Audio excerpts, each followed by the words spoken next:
Di ruang rapat megah di jantung kota Paris, semua orang menatap seorang TKI sederhana asal Indonesia yang berdiri di depan CEO cantik berusia 29 tahun. "Kau cuma tukang sapu," kata sang CEO dengan nada menantang. "Kalau kau bisa membuat perusahaanku bangkit, aku akan menjadi istrimu." Ruangan langsung meledak oleh tawa. Semua mengejeknya. Tapi pria itu hanya menatap tenang dan menjawab pelan, "Baik, Nyonya, saya terima tantangannya." Namun tak ada yang tahu, ucapan menantang itulah yang akan mengubah nasib mereka berdua. Setelahnya, langit Paris pagi itu tampak muram, seolah menahan napas di antara dinginnya kabut dan suara langkah manusia yang bergegas. Di depan gedung megah milik Eloise Couture, perusahaan fashion terkenal dengan desain mewahnya, seorang pria sederhana melangkah pelan membawa ember dan alat pel. Namanya Randy, tenaga kerja asal Banyuwangi yang baru 2 bulan bekerja sebagai petugas kebersihan di sana. Tubuhnya kurus tapi tegap, wajahnya polos dengan tatapan tenang yang menyimpan banyak cerita. Meski sering diejek karena logatnya yang medok dan penampilannya yang jauh dari gaya Paris, Randy tak pernah membalas. Setiap pagi, ia membersihkan halaman depan, menyapu debu yang menempel di kaca tinggi, dan memastikan lantai berkilau. Bagi banyak orang, itu pekerjaan kecil. Tapi bagi Randy, itu adalah tanggung jawab besar yang ia jalani dengan rasa syukur. Ia tak mencari gengsi. Ia hanya ingin mengirim uang untuk ibunya yang sedang sakit di kampung halaman. Pagi itu, suasana di lantai 8 begitu tegang. Sebuah rapat besar digelar. Adele Eloise, CEO muda berusia 29 tahun, memimpin dengan penuh wibawa. Rambut pirangnya disanggul rapi, matanya tajam seperti elang, dan tutur katanya tegas. Di hadapan para manajer, ia membahas tentang penurunan penjualan yang mengancam perusahaan. Namun di tengah keseriusan itu, terdengar suara keras, ember jatuh. Semua kepala menoleh. Randy berdiri kaku di koridor luar, wajahnya pucat. Ia terpeleset saat mengepel lantai. Dengan nada tinggi, Adele berkata tajam, "Mon Dieu, siapa orang kampung ini yang berani membuat keributan di tengah rapat penting?" Randy menunduk dalam-dalam. Dengan bahasa Perancis terbata ia berkata, "Rusule, Madam, saya tidak sengaja." Beberapa karyawan menahan tawa, menirukan logatnya yang aneh. Adele mendekat, menatap Randy dari ujung kepala hingga kaki. "Kau bahkan tak bisa berbicara bahasa kami dengan benar. Bagaimana orang sepertimu bisa bekerja di sini?" Randy menggenggam erat alat pel di tangannya. Ia menahan malu, tapi suaranya tetap tenang. "Maaf, Nyonya. Saya mungkin tak pintar, tapi saya tahu cara menjaga kebersihan dan menghargai orang." Kalimat sederhana itu membuat ruangan hening sejenak. Namun, Adele hanya tersenyum sinis. "Menghargai orang? Kau bahkan baru saja mengganggu kami. Pergilah, sebelum aku menyesal mempekerjakanmu." Randy menunduk lalu melangkah keluar dengan langkah berat. Namun di balik diamnya, ada bara kecil di dada.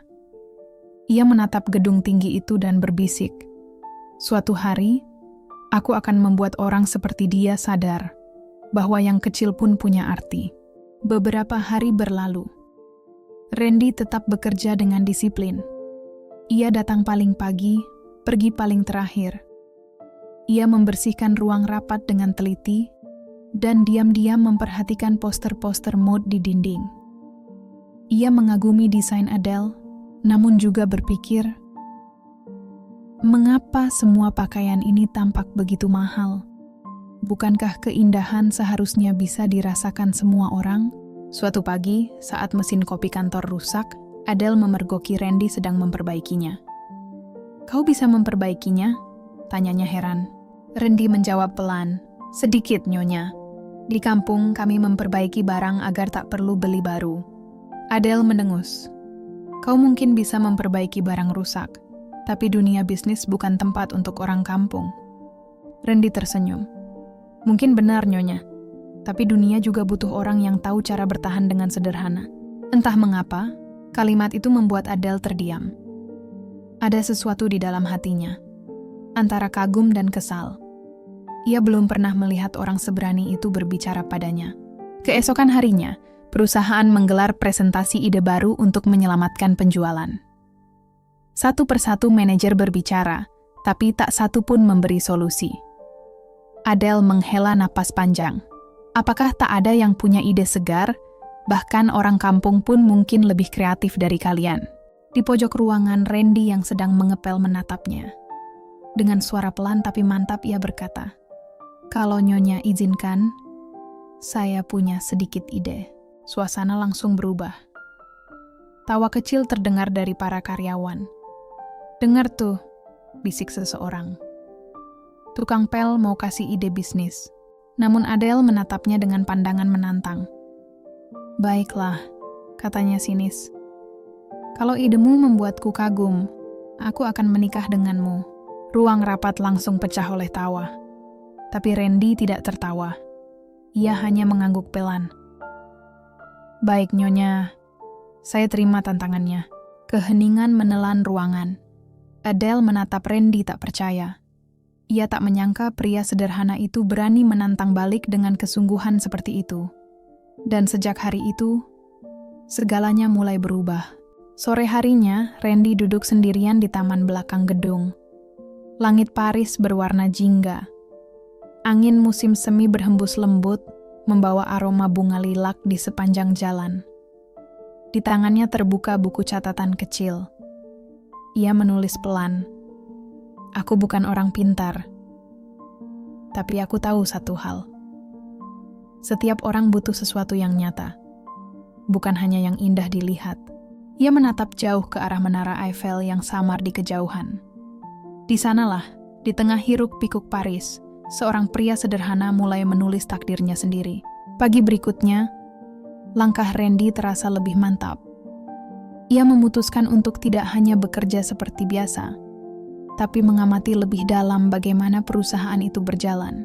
Saat jam istirahat tiba, ia berjalan menyusuri area produksi, tempat kain, benang, dan potongan busana mewah itu lahir.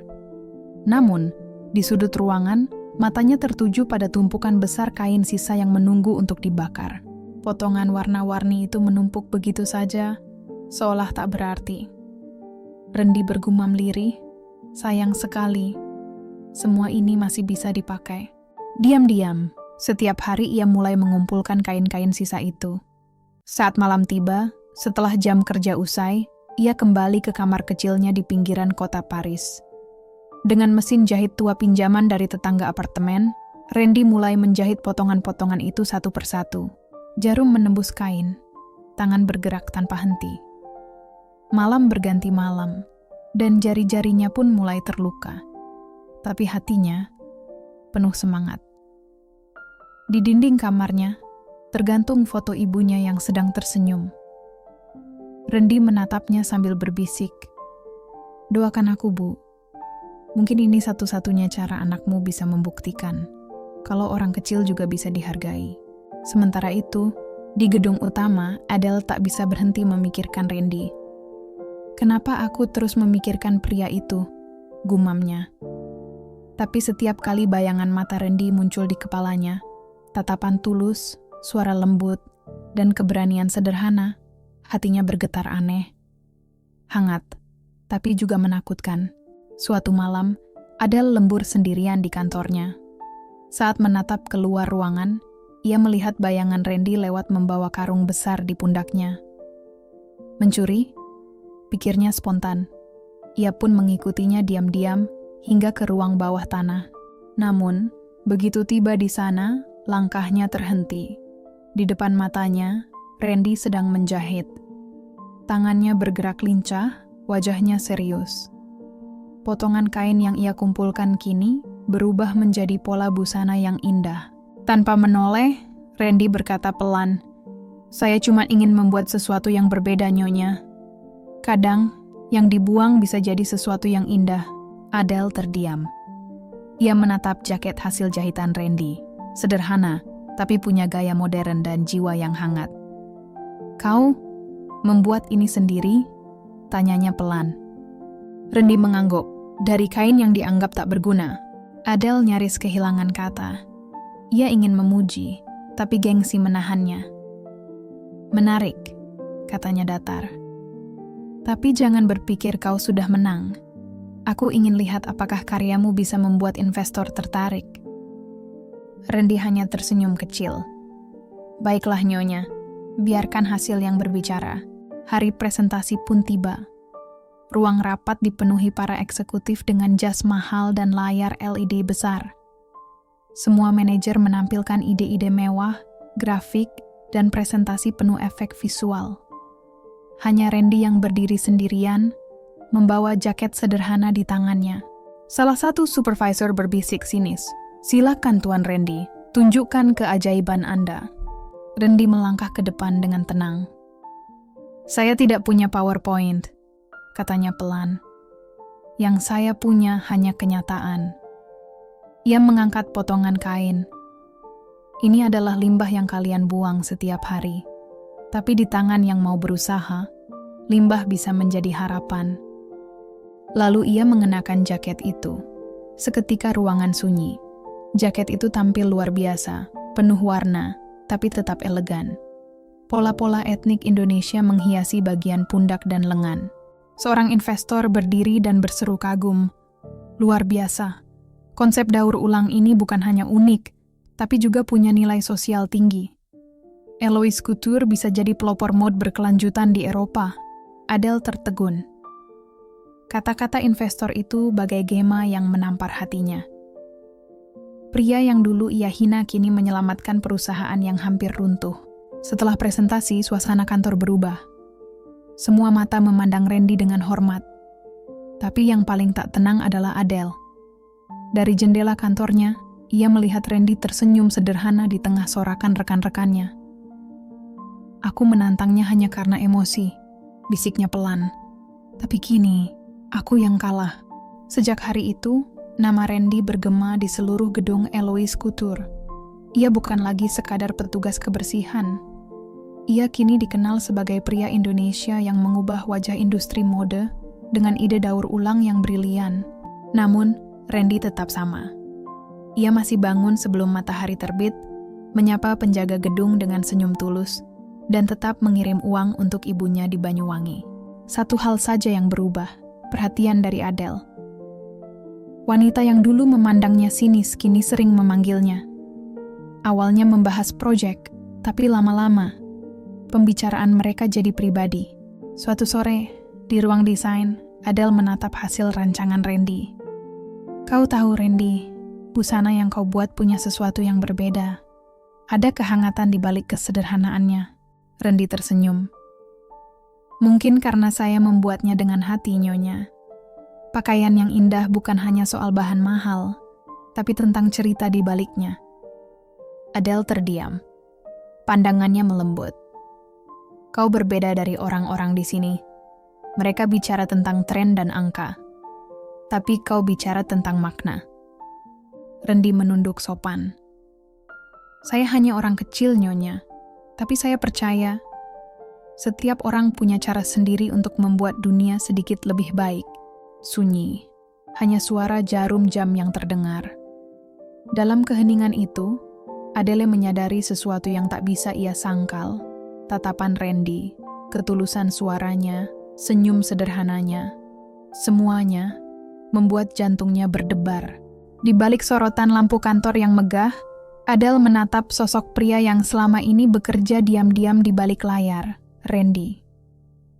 Setiap kali pria itu berbicara, ada ketulusan yang sulit dijelaskan. Tapi sebelum perasaan itu tumbuh terlalu jauh, logika seorang CEO kembali berbicara. "Aku tidak boleh terlibat dengan bawahan, apalagi dengan seorang TKI," batinnya lirih. Hari demi hari berganti minggu. Kolaborasi mereka membawa keajaiban. Project Y Green Fashion yang diinisiasi Randy akhirnya mendapat penghargaan dari Asosiasi Mode Eropa. Dalam malam penghargaan itu, Adele tampil anggun mengenakan gaun hasil kreasinya sendiri. Di sisinya berdiri Randy, dengan jas sederhana yang ia jahit dengan tangannya sendiri. Sorotan lampu, kamera, dan tepuk tangan memeriahkan ruangan, Tapi di mata Adele hanya ada satu hal yang bersinar. Mata Randy yang penuh ketulusan. Setelah acara selesai, mereka berdiri di balkon hotel, menatap langit malam Paris yang berkilau. "Kau tahu, Randy," ucap Adele pelan. "Dulu aku tidak percaya bahwa seseorang bisa bekerja hanya karena cinta. Cinta pada pekerjaan, pada keluarga, bahkan pada sesama." Randy tersenyum menatap langit berbintang. "Ibu saya selalu bilang, kalau kita bekerja dengan cinta, Tuhan akan memberkati hasilnya." Adele memandang wajahnya lama. Hatinya bergetar. Bagaimana mungkin seseorang sepertimu bisa membuatku merasakan hal yang belum pernah aku rasakan sebelumnya? Randy menunduk gugup. "Nyonya, saya hanya karyawan biasa." "Bukan itu maksudku," potong Adele lembut. "Kau membuatku merasa hidup lagi." Hening malam menyelimuti keduanya. Angin berhembus, menyentuh pipi yang mulai bersemu merah. Dunia seakan berhenti berputar.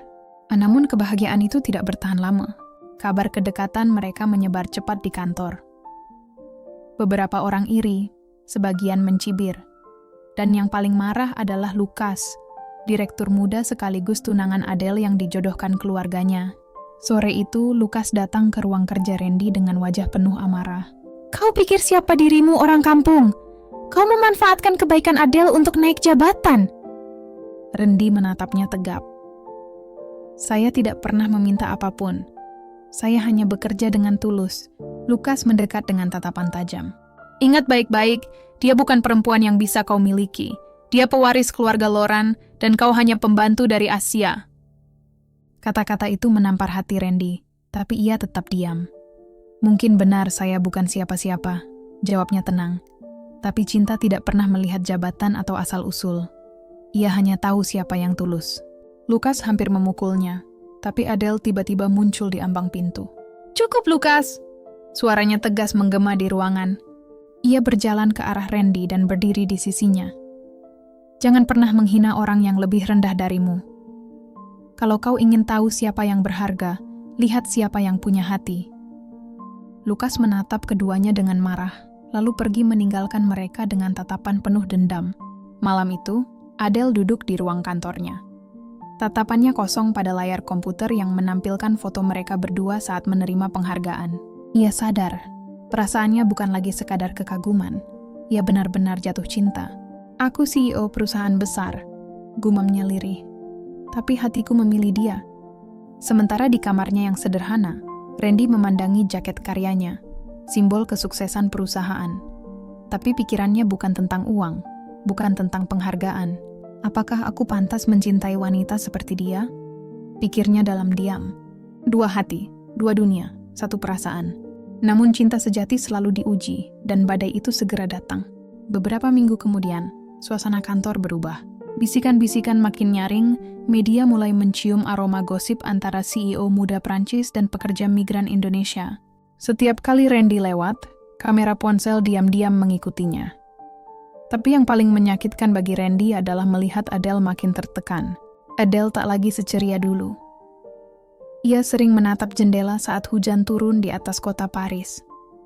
Dalam hatinya bergejolak badai antara cinta dan tanggung jawab, antara hati dan reputasi. Suatu malam, ayahnya, Monsieur Laurent, memanggilnya. Di ruang kerja megah yang penuh lukisan klasik, suara sang ayah terdengar dingin. "Aku dengar rumor itu. Katakan padaku, Adele, apa benar kau menjalin hubungan dengan pekerja dari Asia itu?" Adele menunduk, menahan air mata. "Ayah, dia bukan hanya pekerja. Dia penyelamat perusahaan ini. Tanpa idenya, Laurent Couture mungkin sudah bangkrut." "Aku tidak peduli," bentak sang ayah. "Kau pewaris keluarga besar, bukan gadis kampung yang bisa jatuh cinta pada siapa saja.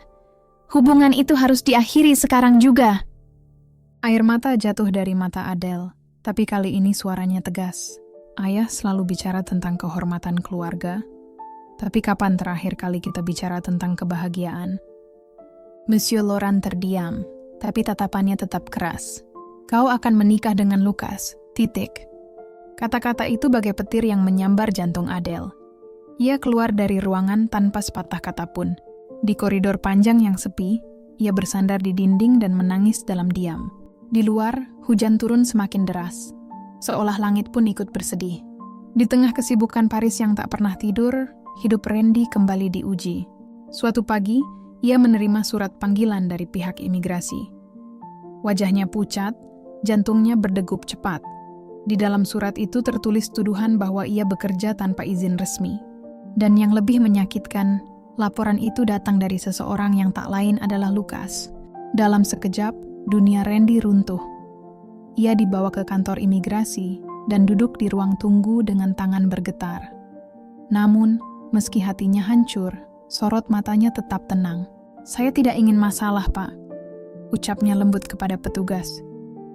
"Saya hanya ingin bekerja jujur." Berita itu pun sampai ke telinga Adele.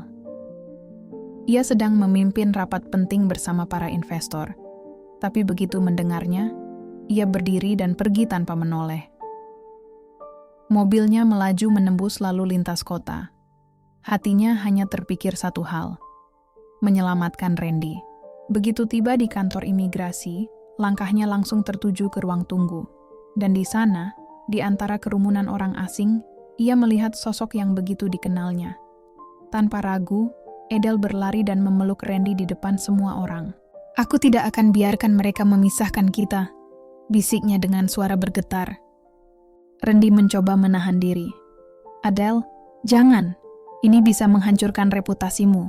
Namun Adele hanya menatap matanya dan berkata tegas, "Aku tidak peduli reputasi. Aku hanya peduli padamu." Ruangan seketika hening. Semua mata tertuju pada mereka. Tapi Adele tak peduli. Dengan nama besar keluarganya, ia menandatangani dokumen jaminan dan membuat Randy bebas malam itu juga. Malamnya, mereka duduk berdua di tepi sungai Sena. Lampu kota Paris berkilau di atas air yang bergoyang lembut. "Randy," suara Adele lirih, "kenapa dunia begitu kejam pada cinta kita?" Randy menatap ke arah sungai dan menjawab pelan. "Karena dunia takut pada hal yang tak bisa ia kendalikan. Tapi cinta tak butuh izin siapapun." Adele tersenyum tipis lalu bersandar di bahunya. "Berhenti memanggilku Nyonya," ucapnya pelan. "Panggil saja Adele." Randy menatapnya lembut, tapi dengan nada serius ia berkata, "Kalau begitu dengar baik-baik, Adele. Jika aku harus pergi agar kau selamat, aku akan pergi. Tapi hatiku akan tetap tinggal di sini, bersamamu." Air mata Adele jatuh tanpa bisa ia tahan. "Tidak, jangan pergi. Aku sudah kehilangan banyak hal dalam hidupku. Aku tidak mau kehilanganmu juga." Di bawah langit malam Paris, dua hati itu tahu bahwa cinta mereka kini sedang diuji oleh dunia. Keesokan paginya media heboh. CEO muda Prancis jalin cinta dengan pekerja migran Indonesia. Judul itu memenuhi halaman depan surat kabar dan media sosial. Foto mereka berpelukan di kantor imigrasi tersebar di mana-mana. Investor panik, dewan direksi murka, dan saham perusahaan jatuh drastis. Adele dipaksa untuk mundur dari jabatannya. Randy merasa bersalah. Ia menatap Adele dengan mata berkaca-kaca. "Semua ini karena aku. Aku harus pergi. Aku tak ingin menghancurkan hidupmu." Tapi Adele menggeleng kuat. "Kau pikir aku peduli pada jabatan atau uang? Aku hanya ingin bahagia bersamamu." Randy menunduk. "Tapi dunia tak akan mengizinkan kita, Adele." Adele mendekat, menggenggam tangannya erat. "Kalau begitu, kita akan buktikan bahwa cinta bisa melawan dunia." Malam itu Adele mengambil keputusan besar. Ia menulis surat pengunduran diri, meninggalkan semua kemewahan yang selama ini mengurungnya. Dengan koper kecil dan hati yang lega, ia melangkah ke apartemen Randy yang sederhana. "Mulai malam ini, aku bukan CEO lagi," katanya sambil tersenyum. "Aku hanya wanita yang mencintaimu." Randy menatapnya lama. Air matanya jatuh pelan. Ia tahu keputusan itu bukan sekadar cinta, tapi keberanian untuk menentang seluruh dunia. Namun kisah Meredith belum berakhir. Fajar baru saja menyingsing ketika sebuah email dari Indonesia masuk ke ponsel Randy. Isinya singkat tapi mampu membuat tubuhnya lemas seketika. "Ibumu kritis di rumah sakit, Randy. Beliau ingin melihatmu sebelum terlambat." Randy terdiam lama. Dunia di sekitarnya seolah berhenti berputar. Di sampingnya, Adele baru saja terbangun dan langsung tahu ada sesuatu yang salah. Ada apa, Randy? Tanyanya lembut. Randy menelan ludah, suaranya bergetar. Ibu, beliau sakit keras. Aku harus pulang. Adele memegang tangannya erat. Kalau begitu aku ikut. Randy menggeleng. Tidak, Adele. Ini urusan keluarga. Aku harus hadapi sendiri. Tapi aku tidak ingin kehilanganmu lagi. Katanya hampir menangis. Randy menatapnya dengan kasih sayang. Kau tidak akan kehilangan aku. Aku hanya ingin membalas semua doa ibu dengan cara yang benar. Mata mereka bertemu, penuh cinta, penuh tekad. Adele akhirnya mengangguk pelan. Baiklah, tapi janji kau akan kembali padaku. Randy tersenyum. Aku janji. Beberapa hari kemudian, Randy tiba di Indonesia. Aroma tanah basah, suara azan subuh, dan angin laut dari Selat Bali menyambut kepulangannya. Ia segera menuju rumah sakit di Banyuwangi tempat ibunya dirawat. Tubuh sang ibu tampak lemah, tapi matanya berbinar begitu melihat putranya datang. Randy. Suara itu nyaris tak terdengar. Ibu bangga padamu, nak. Randy menggenggam tangannya erat. Jangan bicara begitu, Bu. Ibu pasti sembuh. Sang ibu tersenyum tipis. Tidak, nak. Waktu ibu tak lama. Tapi ibu tenang. Karena kau sudah jadi orang baik. Bukan karena harta, tapi karena hatimu. Air mata Randy jatuh membasahi tangan ibunya. Ia menangis bukan karena takut kehilangan, tapi karena rasa syukur. Karena ibunya sempat melihat anaknya tumbuh menjadi lelaki yang kuat, jujur, dan berharga. Senja turun perlahan di atas tanah Banyuwangi. Di antara suara angin yang lembut dan aroma tanah basah, Randy berdiri di depan pusara sederhana. Ia menatap langit yang memerah, menahan sesak di dada. Dengan suara lirih ia berbisik, "Terima kasih, Bu. Aku janji, aku akan terus hidup dengan cara yang membuat Ibu bangga."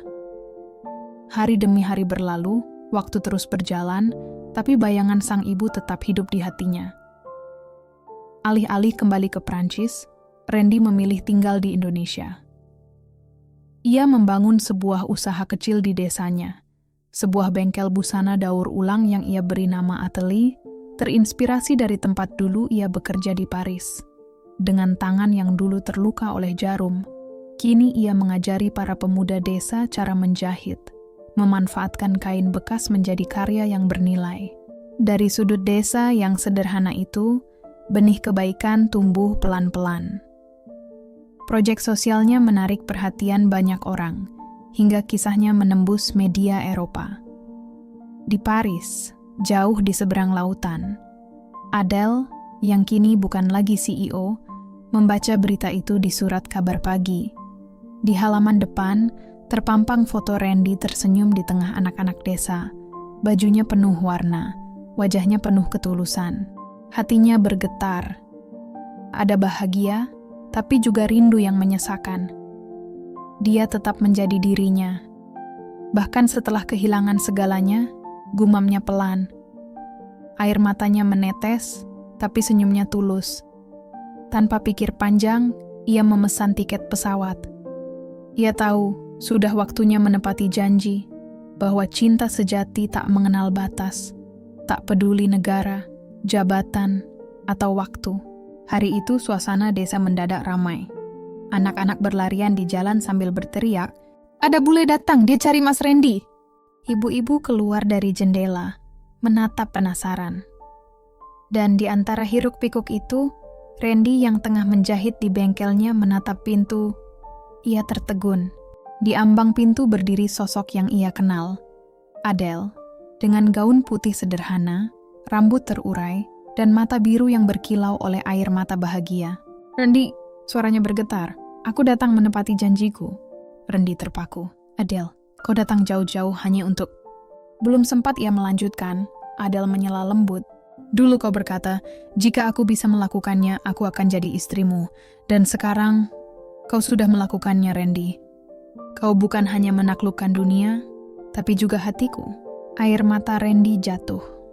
Ia menggenggam tangan Adele, dan seluruh warga desa yang menyaksikan menitikkan air mata haru. "Aku tak punya istana, tak punya kemewahan," ujar Randy lirih. "Tapi aku punya cinta yang tak akan pernah berubah."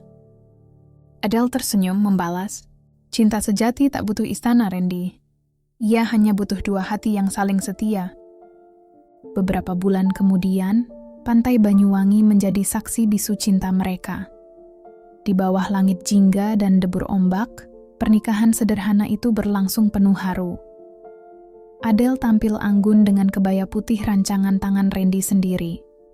Randy mengenakan jas tenun tradisional, berdiri tegak di hadapan penghulu. Saat ijab kabul terucap, air mata mengalir di pipi semua yang hadir. Mereka tak hanya menyaksikan pernikahan, tapi melihat bukti nyata bahwa cinta sejati bisa tumbuh dari perbedaan, bertahan karena ketulusan, dan bersemi karena pengorbanan. Tahun-tahun berlalu, kehidupan membawa mereka kembali ke Paris. Eloise Couture bangkit lagi, tapi dengan wajah baru, Human Fashion, sebuah konsep mode berjiwa sosial yang mempekerjakan banyak TKI dan pengrajin dari Indonesia. Adele menjabat sebagai direktur utama, sementara Randy menjadi kepala kreatif. Di dinding kantor mereka tergantung satu foto besar. Randy dan Adele berdiri berdampingan dengan senyum bahagia. Di bawahnya tertulis kalimat, "Cinta sejati tak mengenal kasta. Ia hanya mengenal hati yang saling percaya." Dan begitulah akhir kisah mereka. Kisah tentang cinta yang tumbuh dari hinaan, tentang keberanian yang lahir dari luka, dan tentang takdir yang menjahit dua dunia jadi satu. Dari seorang TKI sederhana yang dulu diremehkan, menjadi suami seorang CEO cantik asal Prancis.